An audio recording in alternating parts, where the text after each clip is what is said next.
Ер нь ангаах ухаан өөрөө нотлоонд суурилж ээж энэ одоо арга технологи, энэ эмчилгээнийх нь арга барил нь одоо тэдэн хүнд амжилттай хэрэглэгдсэн ийм аргаар одоо эмчилэх юм бол одоо төвгүй байх нь байна л гэдэг ийм утга санааг болж байгаа. Тэгэхээр өнөөдөр ингээд харах юм бол одоо энэ ихтгэлүүдийн онцлогуд бол дандаа ховор тохиолдлуудын зарим тохиолдлууд орж ирсэн байна.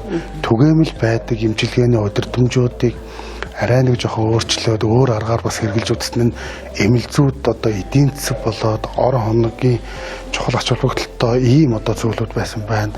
За зарим арга нь болвол одоо хүнийг одоо амь насыг аврахад шууд нөлөөтэй ийм одоо олон ихтгэлүүд одоо байгаагаараа л онцлог байна. Тэгээ ер нь хойд бүс өөрөө өвчлөлийн хувьд болвол бусад одоо орон нутаг бүс нутагтай харьцуулах юм бол арай өөр. Тухайлх юм бол одоо өндөрлөг газар байрладаг гэдэг утгаараа цусны эргэлтийн эргэтэн тогтолцоо буюу зүр судасны эргэтэн тогтолцооны хүндрэл, түүний өвчлөл бол их байдаг.